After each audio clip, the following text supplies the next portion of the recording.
Last time we brewed a hazy IPA using all British ingredients, but can we do a proper West Coast IPA with them? Stick around and we'll find out.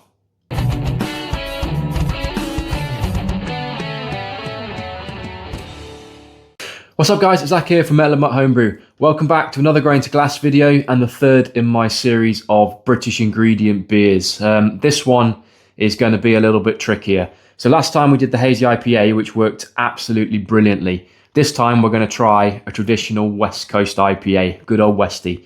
I think this one is going to be a little bit harder in all honesty. Not many of the hops really replicate that classic West Coast style. So for me, a Westie needs to be crisp, clean, a really good whack of bitterness and just full of pine resin and citrus. I know some of the more modern ones probably lean closer to a hazy IPA in terms of flavour compounds, but I want to try and brew a traditional one because they're the ones I like. We'll chat about it more when I get into the hopping schedule, but what I'm going to try and do is layer a fair few British hops in there, which isn't something I normally do, to try and replicate those flavours, and hopefully it all comes out all right. In terms of strength, I also want this one to have a good whack of alcohol in there, so we're aiming for around sort of about 6.5%, I think we'll go for on this one. But anyway, let's get into it, and we'll see how it all comes out at the end. Right, water then.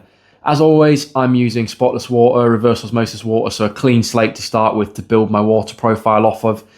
This one, I'm going to try basically a Brewfather set profile. It's called the hoppy profile, but in short, for a West Coast IPA, the main thing I want to concern myself with is that we have a really high sulfate to chloride ratio. So the exact opposite of what we would do for a hazy IPA. What that will do is it will just help give that nice clean bitterness from the hops. It will promote that hop bitterness, promote this sort of fresh, citrusy, strong citrus character flavors from those hops, because what we don't want to do is turn it into a juice bomb. We want it to be crisp, clean and bitter.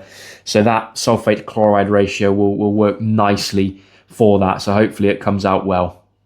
Right, on to the recipe itself then. We've kept this mega simple. So we are just going 91% basically of Simpson's lager malt, which should just give a really nice, clean, crisp base for this beer, because I don't want that much malt character in this at all, really. I want it to be crisp, almost lager-like in terms of its malt character. The only other thing we're adding is about 9% of Vienna malt, which will just add a little bit of colour, a little bit of biscuitiness and maltiness into there, but it will not be an overwhelmingly malty beer as such, or that's the plan anyway.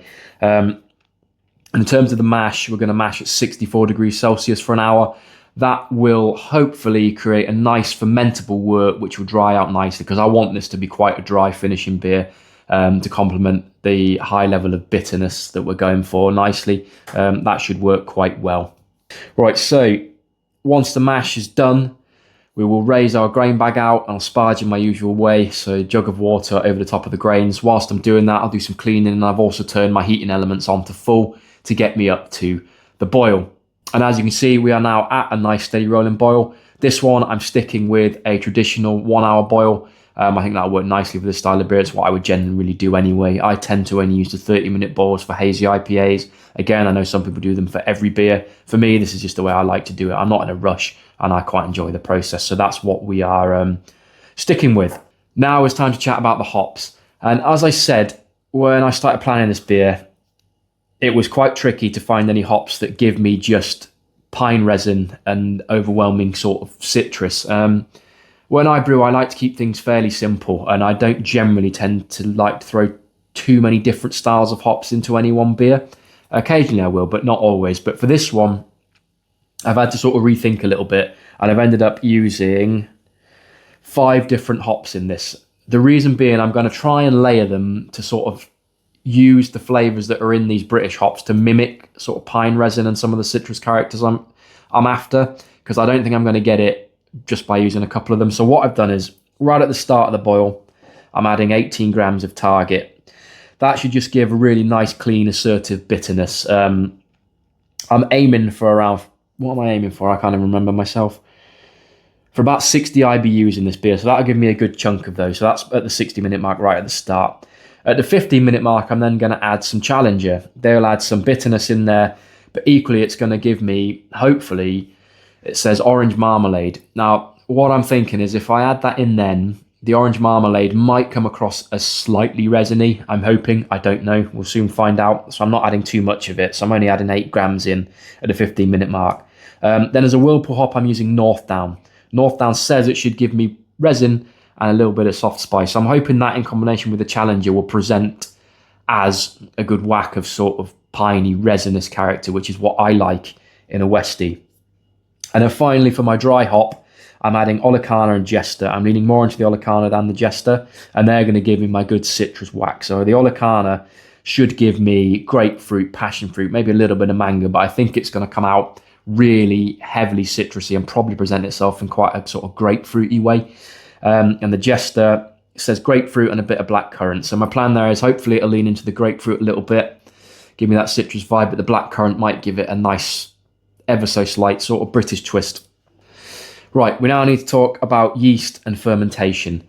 For this one, I'm using US-05. It's a classic West Coast IPA Chico strain. It'll attenuate well.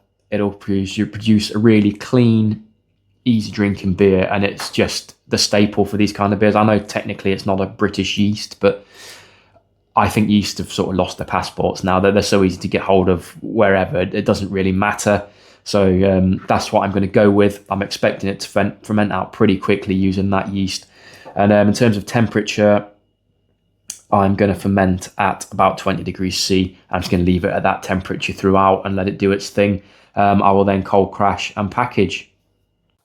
Right, we are now at the dry hop stage. As you can see, we're in the fermenter now. This is fully finished out, so I've let this get down to final gravity. We're looking at about 7.4% on this one. It's had a couple of extra days just at 20 degrees Celsius to make sure that we clean up any diacetylates that's in there. There shouldn't be any because we used AODC. But anyway, I thought we'd have a quick chat about the dry hop.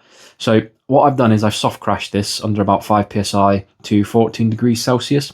That will do two things. The first is that it will pull all of the yeast, or pull a lot of the yeast, and just the shit that's in there out of suspension, settle it at the bottom. That can help avoid hop creep. The only downside is generally you would then dump that yeast and trub or transfer on something else. I don't have that option at the moment, so I probably arguably lose that benefit slightly. It will help a little bit, but not as much as if I could actually get it fully off the yeast in the trub. There'd be very little hop creep risk then. However, the other thing that soft crashing to about 40 degrees C can help with is essentially it can produce sort of brighter, cleaner aromas in terms of your dry hop, which will work really nicely for this style. So I think it's been probably going to be worth doing it the way I've done it. So what my plan is obviously I've soft crashed this to 14, and then I'm going to bubble some CO2 up through the floating dip tube just to manage that oxygen risk. As I say, on the big fermenters I use the hot bong, but for this I can't keep oxygen out fully, and that's obviously another danger. So we'll bubble that CO2 up really slowly as we add the dry hops in, and then we'll purge the living shit out of it, and hopefully that should solve all of our problems. But the actual method of putting the dry hops in is literally going to be pop the lid with the CO2 bubbling up and just dump them in. So we'll have a look at that, we'll purge it, and then we'll come back when this beer's on tap.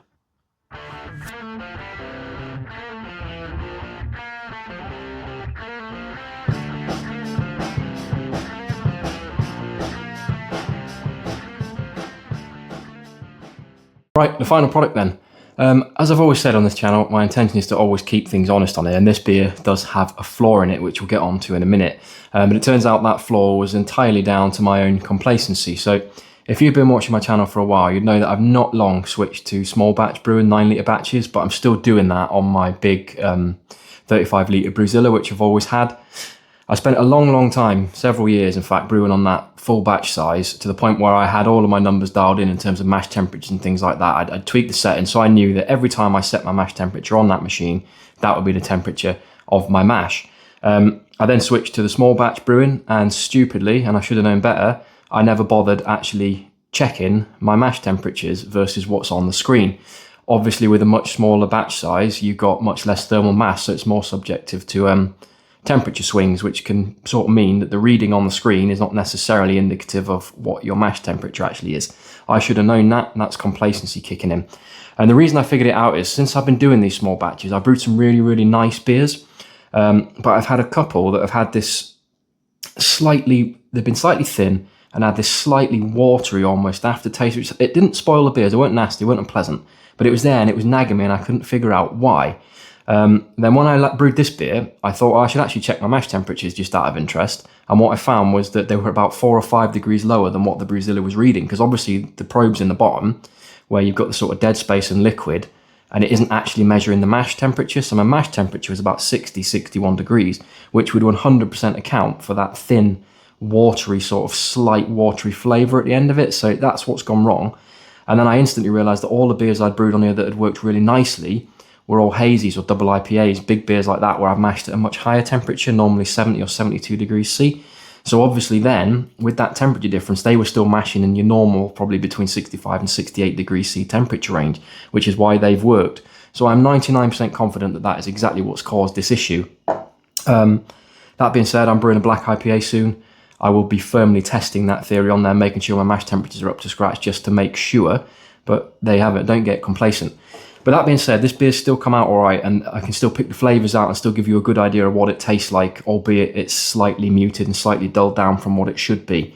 So on the nose for this one, to be honest, it does smell like a Westie, which is what we're shooting for. It's got quite a lot of citrus, and there's a little bit of pine in there. So on first sort of smell, it does give you that West Coast IPA vibe. The mouthfeel's going to be a little bit hard because it tastes slightly watery.